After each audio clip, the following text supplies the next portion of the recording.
ವೀಕ್ಷಕರೇ, ನೀವು ನೋಡುತ್ತಿದ್ದೀರಲ್ಲ, ಇದು ಚಿಕ್ಕಬಳ್ಳಾಪುರ ತಾಲೂಕಿನ ತಿಪ್ಪೇನಹಳ್ಳಿ ಸರ್ಕಾರಿ ಶಾಲೆ.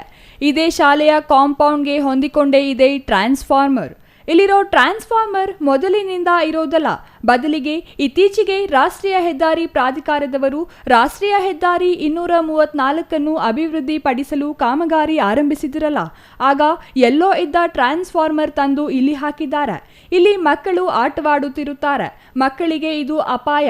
ಹಾಗಾಗಿ ಇಲ್ಲಿ ಟ್ರಾನ್ಸ್ಫಾರ್ಮರ್ ಬೇಡ ಎಂದು ಶಾಲಾ ಮುಖ್ಯ ಶಿಕ್ಷಕರು, ಎಸ್ಡಿಎಂಸಿ ಅಧ್ಯಕ್ಷರು ಎಷ್ಟೇ ವಿರೋಧ ಮಾಡಿದರೂ ಕ್ಯಾರೆ ಎನ್ನದ ಹೆದ್ದಾರಿ ಪ್ರಾಧಿಕಾರದ ಅಧಿಕಾರಿಗಳು ಇಲ್ಲಿಯೇ ಟ್ರಾನ್ಸ್ಫಾರ್ಮರ್ ಅಳವಡಿಸಿದ್ದು ಇದು ಮಕ್ಕಳ ಪಾಲಿಗೆ ಶಾಪವಾಗಿ ಪರಿಣಮಿಸಿದೆ.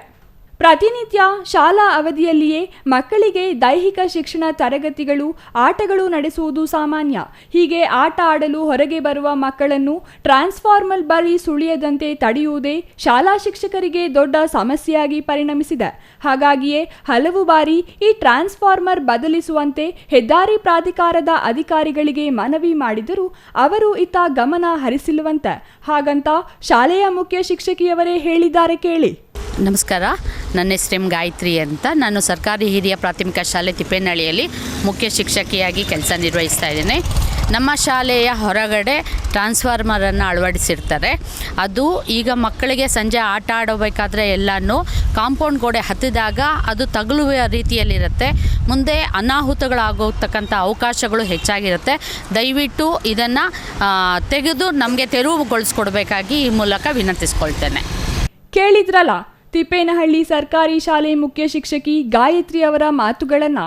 ಅಲ್ಲಿ ಟ್ರಾನ್ಸ್ಫಾರ್ಮರ್ ಇರೋದರಿಂದ ಇಲ್ಲಿ ಯಾವುದೇ ಕ್ಷಣದಲ್ಲಿ ಅನಾಹುತ ಸಂಭವಿಸುವ ಆತಂಕ ಕಾಡುತ್ತಿದೆ.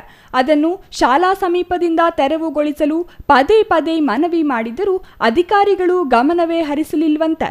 ಈಗಲಾದರೂ ಹೆದ್ದಾರಿ ಪ್ರಾಧಿಕಾರದ ಅಧಿಕಾರಿಗಳು ಇತ್ತ ಗಮನ ಹರಿಸಿ ಟ್ರಾನ್ಸ್ಫಾರ್ಮರ್ ಭೀತಿಯನ್ನು ದೂರ ಮಾಡುವಂತೆ ಅವರು ಮನವಿ ಮಾಡಿದ್ದಾರೆ.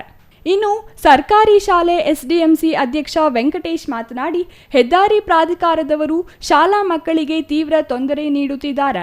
ಶಾಲಾ ಮುಖ್ಯ ಶಿಕ್ಷಕರು, ಎಸ್ಡಿಎಂಸಿ ಅಧ್ಯಕ್ಷರು ಮನವಿ ಮಾಡಿದರೂ ಗಮನ ಹರಿಸಿಲ್ಲ. ಮಕ್ಕಳು ಆಟವಾಡುವಾಗ ಅನಾಹುತ ಸಂಭವಿಸಿದರೆ ಯಾರು ಹೊಣೆ ಎಂದು ಪ್ರಶ್ನಿಸಿದರು. ಸರ್, ಇಲ್ಲಿ ನ್ಯಾಷನಲ್ ಹೈವೇ ಅವರಿಂದ ನಮಗೆ ಸ್ಕೂಲ್ಗೆ ತುಂಬ ತೀರ ತೊಂದರೆ ಆಗ್ತಾಯಿದೆ. ನಾನೊಬ್ಬ SDMC ಅಧ್ಯಕ್ಷನಾಗ ಅವ್ರಿಗೆ ಹೇಳಿದ್ರು ಕೂಡ ಅವರು ಗಮನಕ್ಕೆ ತಗೊತಾ ಇಲ್ಲ.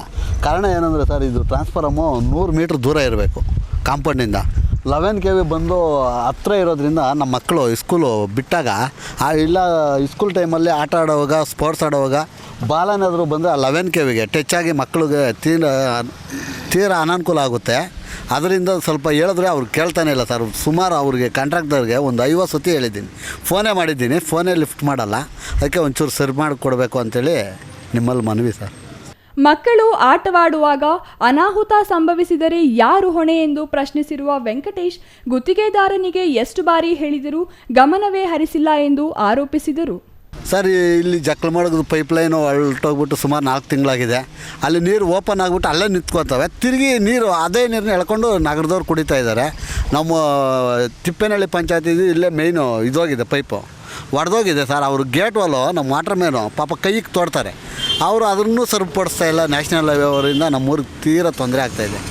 ಕೆಳಗಡೆ ಫಿಲ್ಟ್ರ್ ವಾಟ್ರ್ ಹತ್ರ ಎಷ್ಟೋ ಮನೆಗಳಿಗೆ ನೀರೇ ಇಲ್ಲ, ಅವ್ರ ಪೈಪ್ಲೈನ್ ಕಿತ್ತಾಕ್ಬಿಟ್ಟು ಆ ಥರ ಸಮಸ್ಯೆ ಆಗಿದೆ ಸರ್.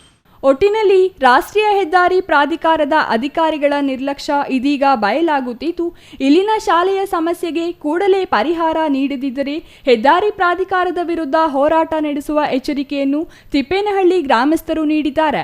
ಅಲ್ಲದೆ ಶಾಲಾ ಮಕ್ಕಳಿಗೆ ಅಥವಾ ಇತರರಿಗೆ ಇಲ್ಲಿ ಯಾವುದೇ ರೀತಿಯ ಅಪಾಯ ಎದುರಾದರೆ ಅದಕ್ಕೆ ಹೆದ್ದಾರಿ ಪ್ರಾಧಿಕಾರದ ಅಧಿಕಾರಿಗಳೇ ನೇರ ಹೊಣೆಯಾಗಲಿದ್ದಾರೆ ಎಂದು ಗ್ರಾಮಸ್ಥರು ಆರೋಪಿಸಿದ್ದಾರೆ.